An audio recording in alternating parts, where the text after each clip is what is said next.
Question में कहते हैं कि the masses of two radio active substances are same.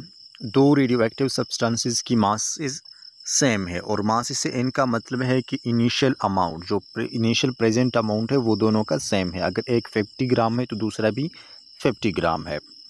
And their half lives are 1 year and 2 years respectively. और उनकी जो हाफ लाइफ है वो 1 ईयर और 2 ईयर्स रिस्पेक्टिवली है। एक का 1 ईयर है और एक का 2 ईयर्स है।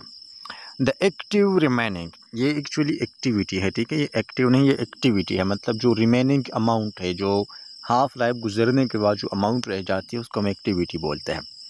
The activity remaining after 6 years will be in the ratio. अब 6 साल गुजरने के बाद जो रिमेनिंग अमाउंट होगा दोनों का, उनकी रेशो क्या होगी। सबसे पहली बात यह है कि इस तरह के क्वेश्चंस में जल्दी नहीं करनी और गेसिंग नहीं करनी, क्योंकि अगर आप ऑप्शंस को देखें तो बहुत ही मिलते जुलते ऑप्शंस है। 1:4, 4:1, 1:8, 8:1। तो ये बहुत मिलते जुलते हैं। बहुत ज़्यादा चांसेस होते हैं कि आप इस क्वेश्चन में रॉन्ग आंसर को टेक करें। तो बहुत ही एहतियात से समझना है, इसको सॉल्व करना है, उसके बाद टेक करनी है। कैसे टैकल करेंगे हम इस तरह के क्वेश्चंस को, चलिए समझते हैं। द फर्स्ट थिंग इज़, आपको पता होना चाहिए कि एक हाफ लाइफ गुजरने के बाद जो अमाउंट रह जाती है किसी भी रेडियोएक्टिव सब्सटेंस की, तो वो इनिशियल अमाउंट के हाफ होती है। उसको हम हाफ लाइफ बोलते हैं। अगर इनिशियल अमाउंट x है तो एक हाफ लाइफ गुजरने के बाद वो x/2 रहेगा। अब जब दूसरा हाफ लाइफ गुजरेगा तो उसके लिए जो इनिशियल अमाउंट है वो x नहीं है। इनिशियली हमारे पास x था, एक हाफ लाइफ गुजर गया तो x/2 रह गया। अब दूसरे हाफ लाइफ के लिए इनिशियल अमाउंट x/2 है। अब इसका हाफ होगा, ये इसका किस्सा ख़त्म है, ठीक है। अब हमारा इनिशियल अमाउंट x/2 है, तो फिर x/2 का हाफ कितना होगा, x/4 होगा, ठीक है।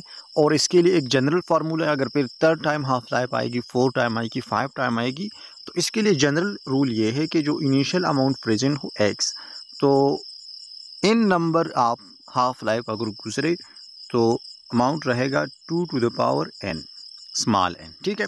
और स्मॉल l किस चीज़ को रिप्रेजेंट करते हैं, नंबर ऑफ हाफ लाइफ। अगर 10 हाफ लाइफ गुजरे तो n की वैल्यू 10 पुट करे और कैलकुलेट करे, इतना अमाउंट रहेगा। अगर क्वेश्चन में इनिशियल अमाउंट x आपको एक वैल्यू गिवन हो, 100 गिवन हो, 200 ग्राम, 1 kg, 2 kg, जितना भी हो, तो आप एक x की वैल्यू यहाँ पर पुट करके भी उसको सॉल्व करके एग्जैक्ट वैल्यू आपको मिल सकती है। तो पहले आपको ये कंसेप्ट क्लियर होना चाहिए। उसके बाद आइए देखते हैं क्वेश्चन को भी थोड़ा सा और एक्सप्लेन कर लेते हैं। एक की जो हाफ लाइफ 1 ईयर है, तो 6 ईयर गुजरने के बाद इसका एन कितना हो, मतलब कितने हाफ लाइफ से ये गुजरेगा, 6 हाफ लाइफ से गुजरेगा। जो दूसरा वाला है उसकी हाफ लाइफ 2 ईयर्स है, तो 6 ईयर गुजरने के बाद इसका जो नंबर ऑफ हाफ लाइफ होगा वो कितना होगा, 6/2 इज इक्वल टू 3। तो 3 टाइम्स ये हाफ लाइफ से गुजरेगा, ठीक है। एक 6 टाइम गुजरेगा, एक 3 टाइम गुजरेगा। तो एक में हम इनकी वैल्यू 6 पुट करेंगे, दूसरे में 3 पुट करेंगे, फिर उनका रेशो फाइंड करेंगे। और रेशो में जो है याद रखें कि 1 ईयर वाला हम पहला पुट उसको डिवाइड करेंगे 2 ईयर्स वाले पर। ये डिवीजन अगर आप रिवर्स करें तो आपका आंसर भी रिवर्स होगा, तो गलती के चांसेस हो सकते हैं, इसलिए एहतियात अगेन। चलिए सॉल्व कर लेते हैं पहले वाले के लिए, 1 ईयर वाले के लिए। तो उसका इनिशियल अमाउंट अगर x है, दोनों का x ही होगा, ठीक है, क्योंकि सेम है इनिशियल अमाउंट। तो 2⁶ होगा उसके लिए। 2 को अगर आप 6 टाइम मल्टीप्लाई करें तो यू विल गेट 64। वो उर्दू में हम कहते हैं 2 दूनी 4, 4 दूनी 8, 8 दूनी 16, 16 दूना 32 और 32 दूना 64, ठीक है। मैं सरकारी स्कूल से पढ़ा हुआ थोड़ा बहुत। तो x/64, या अगर आप 2 1 2 से भी कर सकते हैं इसको। तो पहले वाले का हमारे पास एक्टिविटी रहेगा आफ्टर 6 ईयर्स x/64। दूसरे वाले का कितना रहेगा, उसमें हम n की वैल्यू को 3 पुट करेंगे और 2 को अगर आप 3 टाइम मल्टीप्लाई करते हैं तो you will get the answer 8, and this is the second one. दूसरे की एक्टिविटी रहेगी x/8।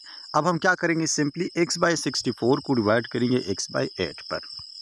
तो डिवीजन का भी एक रूल आपको आना चाहिए, x/64 डिवाइडेड बाय x/8, ठीक है।